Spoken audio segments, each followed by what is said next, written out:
Amigos, ¿qué tal? Bienvenidos a Cambio de Agujas. Hoy con nosotros tenemos a Pedro. Pedro, ¿qué tal? ¿Cómo estamos? ¿Puedes presentarte un poquito? Me llamo Pedro, nací en Valencia, vivo en Valencia, en España.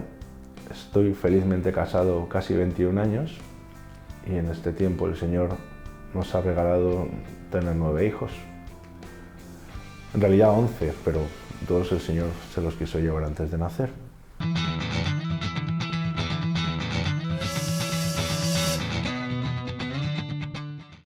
¿Puedes contarnos un poquito sobre tu infancia? Mi infancia fue muy traumática, muy infeliz. A quien echa de menos la infancia, a mí me vuelven a llevar a la infancia. Le digo, gracias Señor, pero ya he pasado por ahí. La viví como un purgatorio muy largo. Tocado por, primero y principal, no fue tan brutal como podría haber sido en otro país.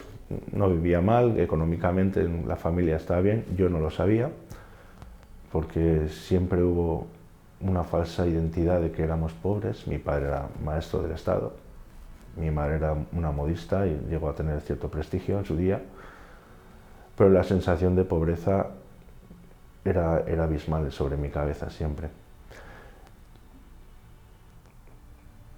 Por eso y por la sensibilidad que yo tenía también, no estaba incómodo en lugares donde había gente extraña, muy incómodo. Al final, la sensación de soledad también que te generaba, no sé bien si era por el hecho de estar, por el hecho de gustarme mucho la soledad, no sé. La realidad era que en el colegio sufría muchísimo, allá donde iba sufría muchísimo. Soy el tercero de 5 hermanos, tengo 2 hermanas mayores y 2 hermanos pequeños que están más distanciados. Fui durante 5 años el pequeño de la casa, ¿no? ¿En tu infancia y adolescencia frecuentabas la iglesia o era algo al margen de tu vida? Mi vida a partir desde siempre ha estado vinculada a la iglesia, no a una parroquia determinada durante demasiado tiempo, hasta los 8 años. Mis padres entraron en un movimiento de la iglesia muy incipiente, muy novedoso en los años 70, en el año 75, que tiene mucha influencia, no, está muy extendido aquí en Valencia este movimiento, y pues forman parte de una de las primeras comunidades, por decirlo de algún modo, de aquí. Su matrimonio todos siempre en rescate de un matrimonio que parecía abocado, que estaba abocado al fracaso, simple y llanamente. No sé bien por qué, el Señor lo sabe. A los 11 años el Señor me hace un regalo que le había estado pidiendo siempre, y es que yo quería ser fallero. A mí había una cosa que me volvía loco desde pequeñito, eran las fallas. Que no lo sepa, los monumentos llenos de color, la pólvora, el concepto del cambio de la ciudad, para mi sensibilidad era demasiado y me encantaba, me volvía loco. Hasta el punto de que quería ser artista fallero, ¿no? Llegaban las fiestas de las fallas, yo desaparecía de mi casa a las 6 de la mañana y volvía a aparecer a las 11 de la noche, siendo la persona más feliz del mundo. Durante este tiempo en el que estaba fuera de casa, acababa vinculando la paz y la falta de violencia, la falta de... Nadie me insultaba, nadie me decía, nadie me pegaba, nadie me golpeaba, nadie me despreciaba, y al final acabas vinculando lo que es todo el concepto de las fallas con un lugar en el que nada ni nadie me es hostil. En casa vivía eso, que no era un mal chaval, no tenía deseos de... yo era feliz con un papel y un lápiz, dibujando, escribiendo poesías. Ya desde pequeñito con los Playmobil me montaba las batallitas en mi habitación los sábados por la mañana y yo era feliz ahí. ¿Cómo llegas a la adolescencia? La adolescencia empieza cuando estoy en la falla. Me hacen fallero mis padres por fin.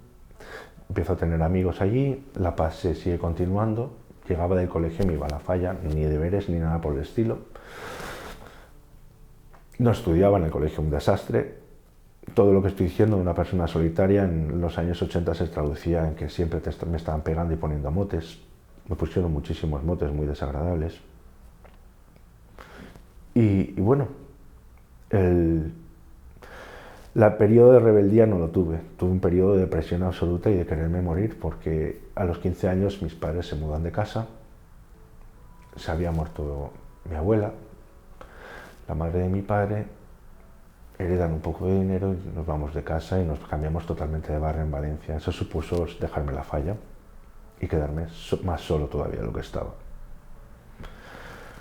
Seguía mis ansias de ser artista fallero. El señor con 16 años me regaló el poder trabajar de artista fallero con un artista muy famoso. Como que hacía, estuve 3 semanas trabajando haciendo la falla de la plaza de ayuntamiento, pero entre lo que yo sabía que era cómo se fabricaba y lo que me obligaban a hacer era muy distinto. Me pasé de esas 3 semanas poniendo engrudo en papel de periódico, literalmente 10 horas al día. Y para un chaval de 16 años con un poco de inteligencia, eso es matador. Por lo que ya empecé a pegar saltos. Yo previamente en el colegio, por temas de bullying, por temas de que no estaba bien en ningún lado, solamente estaba bien en el Casal Fallero, que es una especie de asociación. No estaba bien en casa, no estaba bien en el Casal, no estaba bien en ningún lado. Perdón, estaba bien en el Casal, no estaba bien en el colegio, en ningún lado. En el colegio hubo 2 años que dejaba de ir. A los 12 años, a los 13 años dejé de ir. Llegaba al mes de febrero y dejaba de ir al colegio. Y para llevarme había que llevarme pegándome una paliza. Y aun pegándome la paliza estaba en clase rebelde, que no quería ir al colegio. Era hostilidad todo. Los compañeros, siempre fui a colegios públicos, aunque mis padres podían haber pagado perfectamente pero da lo mismo. En todas partes, quiero decir, no he estado nunca bien vinculado en esos sitios. No he dicho antes que mis 2 abuelos se murieron cuando yo tenía 3 años y eso me marcó muchísimo, porque a mi abuelo paterno sí que me hicieron ir a verlo. No existían tanatorios, mis abuelos eran de pueblo, mi abuelo se había muerto en Valencia y no hubo velatorio en casa. Fuimos a una sala que había en un hospital, pudimos ver el cadáver y la imagen la tengo ahí perfectamente, de mi abuelo muerto, y ahí es cuando empiezo a plantearme muchas cosas. ¿En todos estos años tenías algún tipo de relación con Dios o te alejaste? Quiero decir, ¿le rezabas? ¿Qué papel toma Dios realmente en estos años, en tu vida? La oración empieza a nacer cuando mi madre me rezaba por las noches y yo le preguntaba por mi abuelo muerto. ¿Y cómo va a ir al baño? ¿Y quién le va a llevar de comer? Entonces mi madre estaba abocada a hablarme de la vida eterna y de Jesús. Y yo me emocionaba muchísimo, con 3 añitos. Entonces, no es que empezar a conocer a Jesús, es saber que estaba, y conforme iba apareciendo la adolescencia y me iba enfrentando yo a mis problemas de inadaptación, de incomunicación social. Hablar nunca me ha costado y hablar solo nunca me ha costado. El problema está en la interacción, en sociabilizar. Eso era más complicado. Entonces, cuando empiezan a aparecer todos estos problemas de soledad por no poder socializar, Dios deja de ser ese amiguito para convertirse en un ogro en mi vida. Y eso cuesta mucho de quitármelo de mi cabeza. En mi infancia, te digo, es un infierno muy grande. Podría pasarme contando detalles 1000 horas. La realidad que estaba con 16 años, estaba perdido. Había entrado ya en el movimiento en una comunidad que estaba llena de ancianos, de gente mucho más mayor que yo. Solo había un chico joven que había estado en el seminario menor. Él era un par de años mayor que yo, era rubio, ojos azules, tocaba la guitarra de maravilla, cantaba muy bien, todas las chicas las llevaba de calle. Y yo lo miraba y decía, ostras. Y fue el primero que me nombró la palabra seminario menor. Yo con 15 años yo no tenía todavía los estudios básicos, lo que sería la primaria. Había dejado de ir al colegio, a partir de ahí había hecho una especie de FP, que era artes aplicadas, porque yo quería ser artista fallero. No existían los estudios para esto, entonces me entero de la existencia del seminario menor y esto me abre una puerta maravillosa. Podía salir del infierno de mi casa. ¿Y entras en el seminario? Entonces, aquí en esta época, el Señor me regala el poder estudiar para sacar la EGB. Yo entro al seminario menor y paso el mes más feliz de mi vida hasta la época. Empiezo a tener misa diaria, pero el seminario de los 90 eran 100 seminaristas, lo acaban de trasladar a Játiva. ¿Pero qué pasa entonces? ¿Te sales? Uy.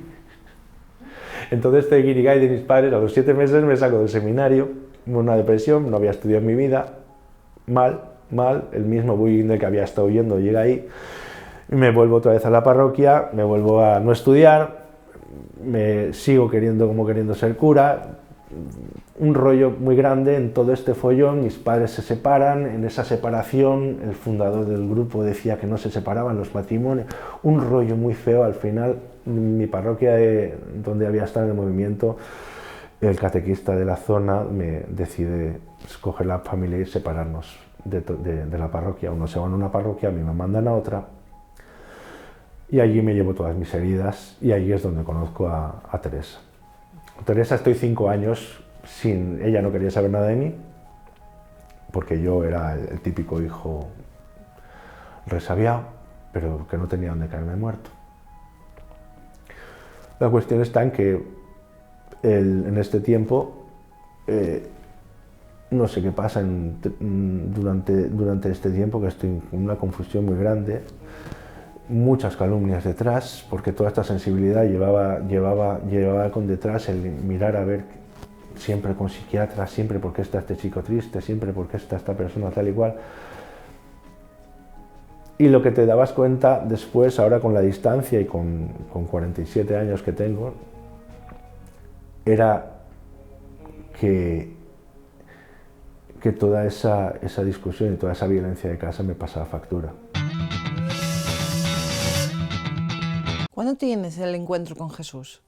El primer día que me dice Jesús, estoy aquí, y yo no sabía que me lo decía desde la Eucaristía, y había estado yendo a misa toda mi vida, fue ya saliendo con Teresa. La misma semana que empiezo a salir con Teresa, me pide por favor que le lleve al monasterio de Sigena a unas chicas que querían hacer una experiencia, una Semana Santa, la Semana Santa del año 2000, y yo cojo el coche y me voy. Aparte de una serie de milagros preciosos que hubo, llego a Sigena, dejo a las niñas, está en Huesca, ahora mismo ya no están las hermanas allí, las hermanitas de Belén. A mí me pone una habitación aparte para no interferir en las chicas, pero con un altavocito, y estoy escuchando más o menos. De repente, como ven que me porto bien, me dejan entrar en la última fila, y ahí es la primera vez que siento a Jesús que me dice: hola, te quiero. Pero no me lo dice, quiero decir, lo siente en mi corazón. Mi corazón es la primera vez que se siente amado por Jesús. Vale, te casas con Teresa, sois muy felices, pero ¿hay algo que todavía te separa de Jesús? Pero yo llevaba una mochila de todos estos años de carencias afectivas y era una adicción a la pornografía seria. Mi mujer jamás lo sospechó. Me costó muchísimo empezar a confesármelo, porque era algo que me avergonzaba inmensamente. La parte que venía de mi padre, eso lo veía como, cuando hablaban de eso, lo veían como disminuidos psíquicos, y en realidad era un disminuido totalmente afectivo. Todo esto venía de cuando, los años antes de tomar la comunión, tenía un vecino que su padre era policía, y en esos años 80 empezaban a sacar unas revistas muy salvajes a los kioscos. Entonces era policía y era de los que se encargaba de retirar de los kioscos las revistas más asquerosas, y no sabemos por qué en su casa siempre había alguna. Y su hijo, que era amiguito mío, me las enseñaba. De modo que en mi primera confesión ya tuve que confesarme que había visto cosas de sexo, con 7 años, con 8 años. Todas estas historias me llevaban obsesiones por la cabeza, me refugiaba, pero yo casado tenía eso. Ese problema. Y no que podía quitármelo. Después empezaron a venir niños, y al tercer hijo ya me salía. Yo trabajaba, el trabajo fijo que me había salido era en un centro comercial de bricolaje, vendía madera. Y el Señor empezó a regalarnos hijos. Y me salía más caro trabajar que quedarme en casa con los hijos. ¿En qué momento te toca Jesús? Hay un momento en el que veo que termino el movimiento los años del movimiento y yo veo que tengo las mismas heridas que cuando empecé, las mismas adicciones, fumaba como un carretero, seguía odiando mi vida, seguía queriéndome morir. había vuelto ya de una peregrinación a Jerusalén y había vuelto seco, perdido. Y le dijo a mi mujer Teresa, aquí en este movimiento estoy exactamente igual que cuando empecé, con los mismos prejuicios. Necesito algo. En este tiempo de trabajar con cruces había conocido a la televisión de Madre Angélica y era mi compañera día y noche, y yo veía que la iglesia que yo estaba viviendo no tenía nada que ver con esta otra iglesia que estaba mostrando siempre que Jesús Eucaristía, de gente que estaba comulgando y que le servía a comulgar. Para a mí comulgar me dejaba vacío. Entonces llega un momento en el que digo, mira, no puedo estar fuera de ningún movimiento, porque hoy en día estar fuera de ningún movimiento es vivir solo y eso te mata la fe. Así que vámonos a los carismáticos, que he escuchado bien más o menos. Me fui a la renovación carismática y en la primera adoración sale el sacerdote bendiciendo con el Santísimo. Yo estaba de rodillas ahí, me sabía de sobra todas las posturas que había que poner, de cuando había estado en el seminario y de cuando había querido ser más beata que yo qué sé. Se pone delante de mí con el Santísimo, se ponía delante de pocas personas, en aquella época tenía una fuerza muy grande. Yo le cojo la estola al sacerdote, miro al Santísimo, sabía que era el centro de atención y por dentro diría, wow, aquí está Jesús delante de mí. Se va con el Santísimo, me quedo mirándole cómo se va y de repente empiezo a llorar. Llevaba sin llorar muchos años así, de ese modo, con la lágrima tendida. Me voy a casa llorando. A la mañana siguiente, vistiendo a los niños para llevarlos al colegio, seguía llorando. Dejo a los niños en el colegio, empiezo a tener necesidad de ir a misa, como el que tiene necesidad de beber agua cuando tiene sed, literalmente. Como el que fuma, que tiene necesidad de fumar, en ese plan.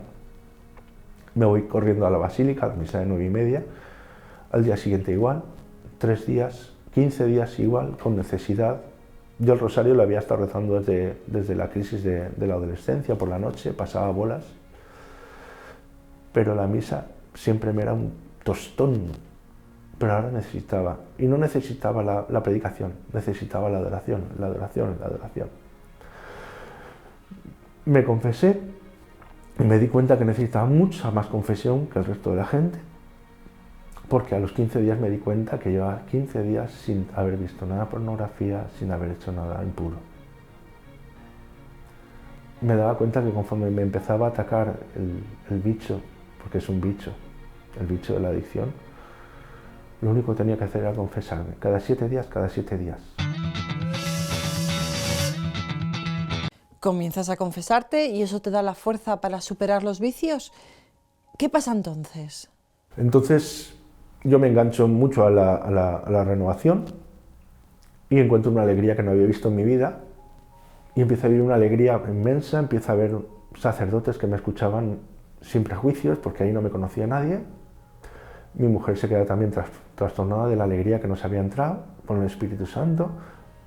Empiezo a sentir el Espíritu Santo, empiezo a sentir el poder de Jesús, empiezo a ver, de repente aparece en mi vida un personaje que estaba ya muerto muchos años, se llama Emiliano Tardif, que tiene un libro que se llama Jesús está vivo,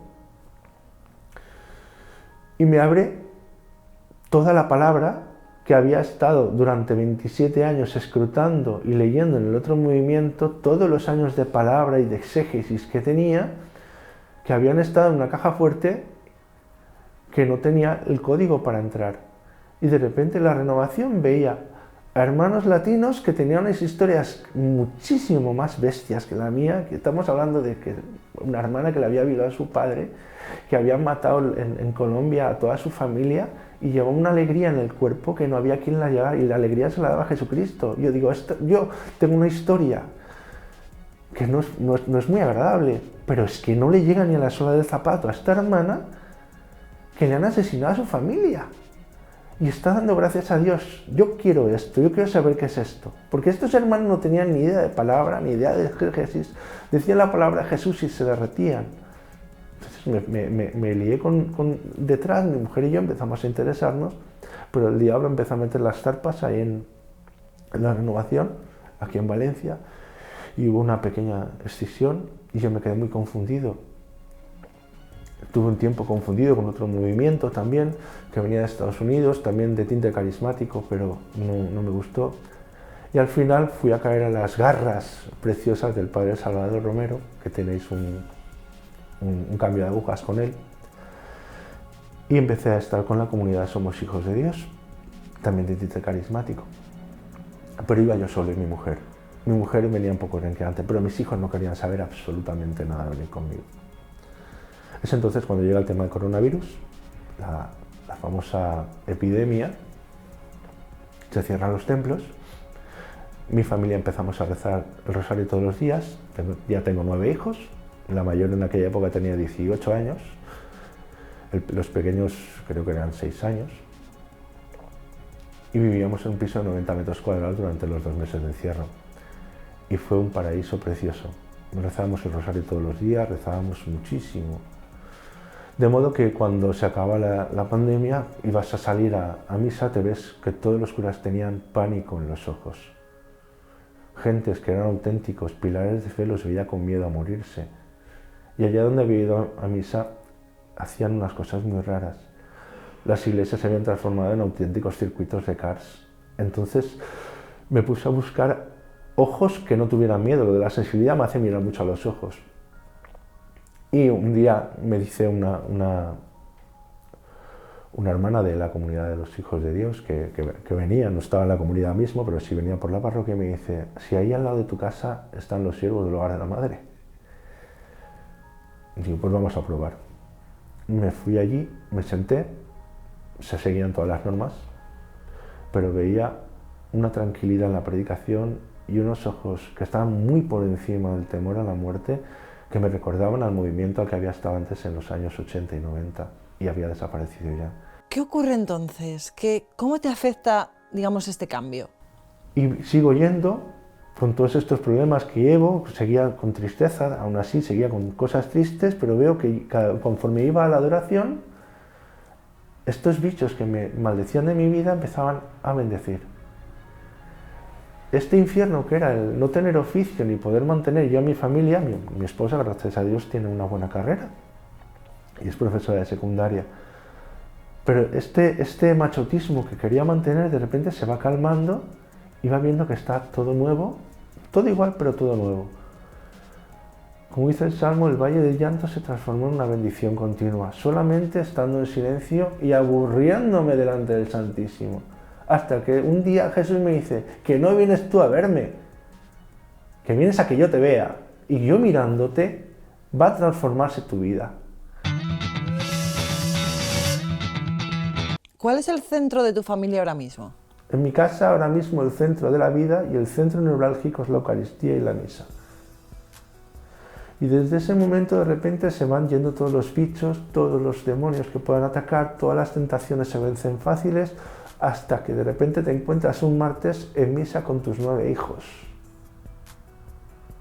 Un martes, un lunes, un miércoles, un día entre semana, pero que yo he ido solo, estaba adorando, de repente ha venido una hija de la facultad, otra hija ha venido que estaba con el novio, otras 2 han venido que, ¿para qué me voy a quedar en casa? Si se han traído, si estáis aquí todos, que se está muy bien aquí, y en vez de salir al sacerdote con mis 2 hijos de monaguillos.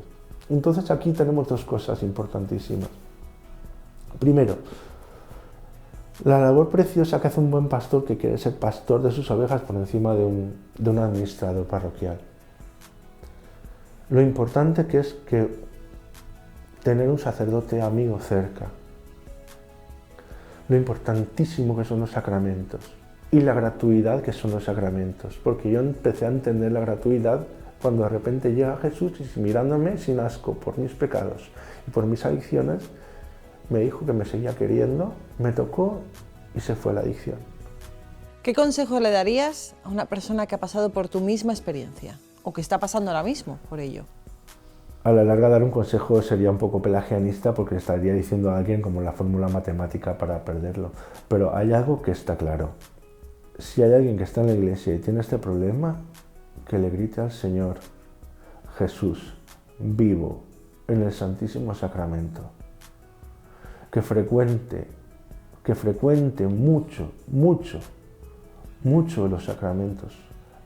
El sacramento de la confesión. No la reconciliación solamente, la confesión. Porque en el sacramento de la confesión hay una efusión del Espíritu Santo potentísima. Aunque el sacerdote no se crea, el poder de sus manos es de Cristo. Da lo mismo como sea el sacerdote, el poder de sus manos es de Cristo. Entonces, que frecuente los sacramentos y el Señor le pondrá. El Señor actúa, el Señor está vivo, el Señor habla. Hay quien necesita insulina. Yo necesito a Cristo. Pedro, muchísimas gracias por tu testimonio, va a hacer muchísimo bien. Gracias, gracias infinitas. A ti, Cristina.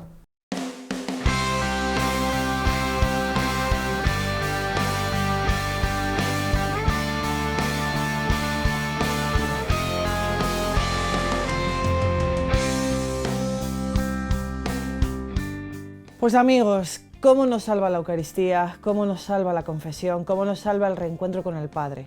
¿Cómo nos salva ese abrazo con nuestro Padre Dios? No nos olvidemos de Él. Gracias, gracias por estar hoy aquí.